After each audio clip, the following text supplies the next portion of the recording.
played Notre Dame last year when they were unranked. How much better are they this year? Well, they were good last year. That's a team that went to the Elite Eight and really peaked. One of the better probably the best offensive team we've faced. Their 1 through 4 are really impressive. They're playing at a high level, obviously in the lead in the conference, and they got experience, skill, and great confidence the way they play offensively. So you're gonna have to play really well to be competitive against them, especially there. We've been fortunate over the years to have some good quality games.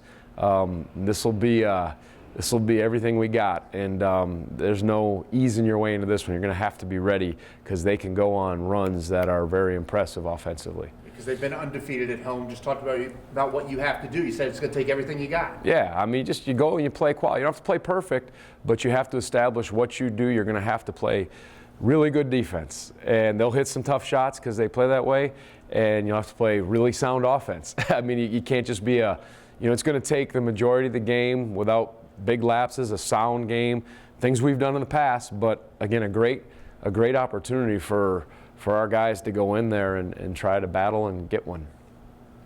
How much of a challenge, you mentioned a little bit of just the balance they have offensively. They have those 4 guys and the way they shoot the 3 too. Yes. Is that a unique challenge in this league, or? Well, it seems like more teams are playing 4 guards, but they're unique because they can bounce it too. They really, when they go with 4 guards or traditional, they stretch you, and they play a real free game. They pass so well.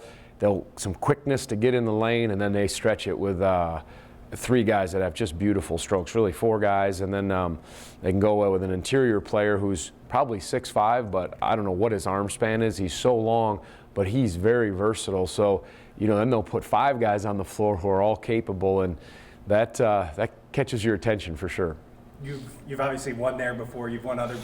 What do you think just the measure of a team to be able to go on the road and consistently win games like this? Yeah, I think it takes a high level of what we're talking about. Now's the time, if we can do it, to try to get sounder and tougher.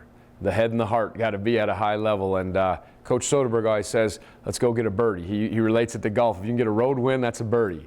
He says, you win at home, you get a par. He said, a road win, get a birdie. So you got to go get a birdie. Helpful. You mentioned kind of their ability to put a bunch of different guys on the floor simultaneously who can all shoot and move with the ball. Helpful to have more experience this year playing with the smaller lineup, playing with Devin at the 4, going into the tournament. Remember the first time we played them, and they could spread you out.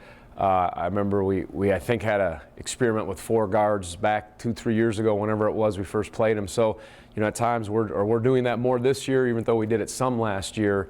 I think it'll help you match up with them if you're ready. So they do that probably more than they play traditional or regular 2 bigs. So that's something that obviously I'm sure will come about in the game, and how we respond to it will be important.